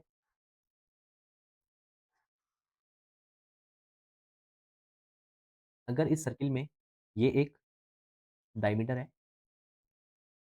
अगर ये यहाँ से दो कॉर्ड अगर मैं खींचूं, जो कि बाहर किसी पॉइंट पी पे मिल रही है, और ये इसका सेंटर ओ है, अगर मैं इन दोनों को, ये पॉइंट जहाँ पर ये कट कर रही है, इन दोनों को यहाँ पर मिलाऊं, नाम दे देते हैं वैसे ए बी और ये सी डी। अगर अगर मुझे दिया है कि ये वाली साइड और ये वाली साइड बराबर है, इधर ये वाली और ये वाली साइड बराबर है, तो ऐसे केस में अगर ये एंगल मेरे पास थीटा है, तो ये वाला जो एंगल है वो मेरे पास क्या हो जाएगा? 180 माइनस 2 थीटा। ये मेरे पास फर्स्ट केस हो गया। सिमिलरली सेकंड केस लेते हैं। अगर मैं बोलूँ कि एक ये ट्राइंगल है, इस ट्राइंगल में अगर ये पॉइंट, इस पॉइंट पे ये ए है, ये बी है, ये पॉइंट अगर यहाँ ओ पे मिल रहा है, ये यहाँ पे डी है और ये सी है। अगर कुछ ऐसा गिवन है फिगर में कि ये वाली साइड यानी ए बी और ये ए ओ बराबर है आपस में, दूसरी चीज साथ में बोले कि ये वाली जो साइड है, ये वाली जो साइड है, ये वाली और ये वाली साइड दोनों आपस में बराबर हो, अगर ऐसा केस हो, तो ये अगर एंगल थीटा गिवन है, तो सामने वाला एंगल भी क्या होगा? थीटा हो जाएगा। सिमिलरली अगर मैं एक थर्ड केस लूँ ट्राइंगल का ही, अगर एक ट्राइंगल गिवन है, इस ट्राइंगल में अगर ये पॉइंट बी है, ये पॉइंट ए है, ये पॉइंट सी एंड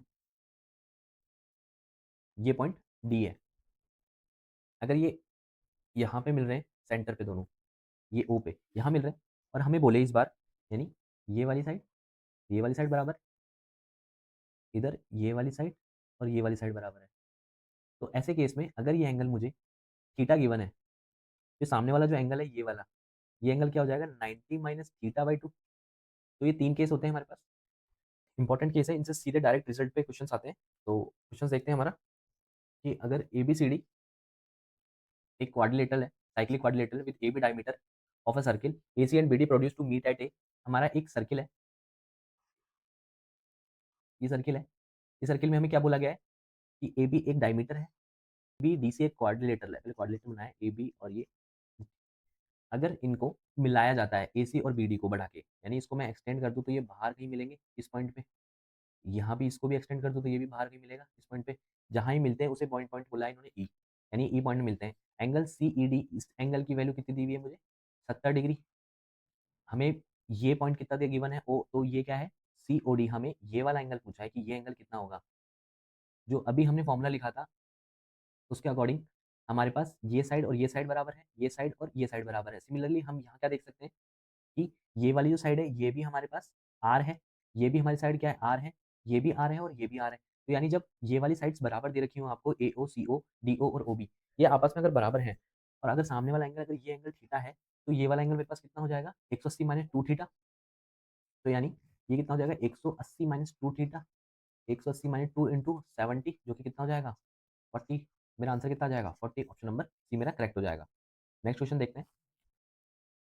गिवन है कि एरिया ऑफ ट्राइंगल ए दे रखा है, the values of its perimeter in radius circum radius and the average of length of medians are respectively P R capital R D and the ratio of A and P पूछा है। अगर मुझे ratio of area and ratio of perimeter पूछा है, निकालते हैं। अगर हमें पता है कि जो रेडियस होती है इन रेडियस आर बराबर क्या होता है मेरे पास एरिया अपॉन सेमी पेरीमीटर होता है, और हमें पता है कि सेमी पेरीमीटर क्या होता है पेरीमीटर का आधा। अगर मैं ये बोलूँ कि ए बराबर क्या हो जाएगा मेरे पास आरपी अपॉन 2, ये वैल्यू अगर मैं यहाँ रख दूँ, ये कितना हो गया आरपी अपॉन 2 रेशो पी। तो ए और पी का जो रेशो कितना आ जाएगा मेरे पास यहाँ से आर रेशो 2। मेरा ऑप्शन कौन सा करेक्ट हो जाएगा, ऑप्शन नंबर बी मेरा करेक्ट हो जाएगा। नेक्स्ट क्वेश्चन है, एरिया ऑफ सेक्टर दिया हुआ है विद सेंटर एंगल कितना है 60, the circumference of the circle is C दे रखी। देखो ये एंगल मुझे 60 गिवन है, इसका क्षेत्रफल कितना है ए है, ए बराबर कितना होता है पाई आर स्क्वायर इंटू 60 अपॉन 360, जो कि कितना होता है पाई आर स्क्वायर बाई 6। वृत्त की परिधि यानी सर्कमफ्रेंस कितनी दे रखी है सी, यानी 2 पाई आर बराबर कितना दे रखा है सी। यहाँ से रेडियस कितनी निकाल सकता हूँ मैं सी अपॉन 2 पाई। अगर मैं ये रेडियस की वैल्यू यहाँ पुट कर दूँ तो मेरा आंसर आ जाएगा ए बराबर कितना हो जाएगा पाई C square upon 4 pi square. पाई से पाई कैंसिल हो जाएगा तो कितना बचेगा सी अपॉन 4 पाई। मेरा आंसर कौन सा हो जाएगा सी अपॉन 4 पाई, सी स्क्वायर अपॉन 4 पाई, ऑप्शन नंबर ए मेरा करेक्ट हो जाएगा। The perimeter of triangle ABC is 24 and its side BC equal to 9 centimeter. AD is the bisector of AB BAC while I is the in center. IE in ID is equal to, देखो समझते हैं। अगर मेरे पास एक triangle given है, triangle given है, अगर मैं बोलूँ कि AD मेरी यहाँ पे इसमें एंगल बाइसेक्टर है, ये AD है, ये क्या है एंगल बाइसेक्टर है। एंगल बाइसेक्टर है तो यहाँ पर एक आई होगा, यहाँ पे आई क्या होता है मेरे पास इन सेंटर। आई क्या होता है एक ऐसा पॉइंट जिससे एक सर्किल ड्रॉ हो जाए, ट्राइंगल की तीनों साइड्स को टच करेगा वो। तो अगर ऐसी सिचुएशन दे रखी है हमें, ये पॉइंट ए है, ये बी है, ये सी है, और हमसे पूछे कि A I upon I D का रेशियो बताओ, तो ये रेशियो होता है A B plus A C upon B C के। यानी जिस पॉइंट पर एंगल बाइसेक्टर है, जिस बी सी साइड पर है, तो बी सी साइड आएगी नीचे और जो रिमेनिंग साइड है उनका सम। तो इन दोनों का जो रेशियो होता है ना वो ए आई अपॉन आई डी के बराबर होता है। तो ये एक छोटी सी चीज थी, कंसेप्ट था एक छोटा सा। क्वेश्चन में वापस आते हैं।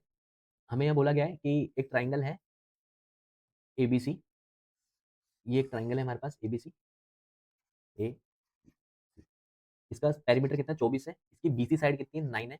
एडी बी ए सी का एंगल बाइसेक्टर है, ये बी ए सी एंगल है, इसका बाइसेक्टर क्या है एडी है। ये अगर साइड 9 है तो इन दोनों का सम कितना हो जाएगा मेरे पास, इन दोनों का सम 24 में से 9 गए तो 15। यानी मैं कह सकता हूँ कि ए आई अपॉन ये पॉइंट आई है, हमें अंत्य केंद्रीय बताया, यानी ए आई अपॉन आई डी का रेशियो कितना हो जाएगा मेरे पास 15/9, जो कि कितना हो जाएगा 5/3। तो मेरा ऑप्शन नंबर सी करेक्ट हो जाएगा।